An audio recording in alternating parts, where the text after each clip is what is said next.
My name is Danny Sarch, and I'm the president of Leitner Sarch Consultants.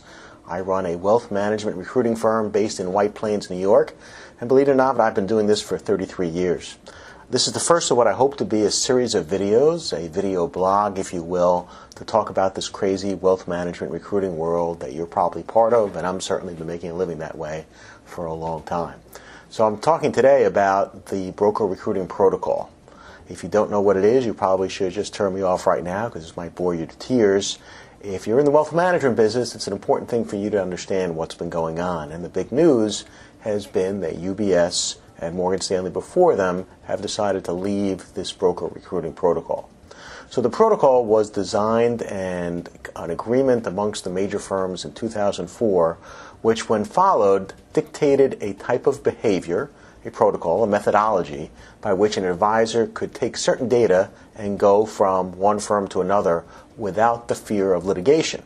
The firms all signed into it because they felt that they would be taking more advisors in than they would be losing. So therefore, it made sense to be part of the protocol. With the last 4 years being what they were, which is essentially the wirehouse's essentially dominance of this business has been dissipating and dissipating and dissipating, they've decided they now are, I think correctly, are at more risk of losing people going forward than they are at gaining or the benefit of actually gaining some advisors. So it's perfectly logical then, if you're convinced you're going to be losing more advisors than gaining, why would you stay in a protocol which makes it easier for advisors to depart? Since Wells and Merrill Lynch have the same challenges as big firms that Morgan Stanley and UBS do, it makes sense to me that it is much more likely than not that they will also leave the protocol sometime in 2018. And if you're at Wells or Merrill Lynch, I think you owe it to yourself to learn from the playbook of what's happened at these other two firms. So what's happened? They've essentially given 4 days' notice to their advisors that are leaving the protocol. If you read the document, it says at the end that you're supposed to give best guidance to give 10 days notice. It's not required, but you're supposed to give 10 days notice. Obviously, they are not. They're only giving 4 days notice. So all of you watching this are planners, and you help your clients with portfolio insurance and life insurance and disability insurance. Why wouldn't you now have career insurance? It is almost a certainty that at some point they will leave the protocol. Your firm will, and make it more difficult for you to leave. Now, if you're convinced you want to stay at the same firm the rest of the career, I wish you luck.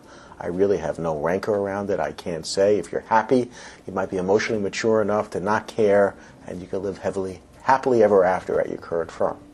But if you're thinking about leaving, or if you have not been happy, you owe it to yourself and to your career to do 2 things before your firm leaves the protocol. 1, you owe it to yourself to explore and to see what the best firms might be for yourself. That might be going independent.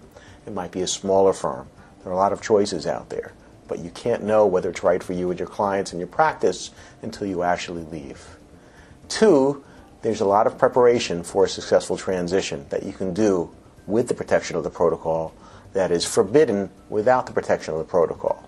And if you're convinced you're going to leave, you really need to do that. Step 1 first, then step 2. Call me. My name is Danny Sarch, 914-682-4000.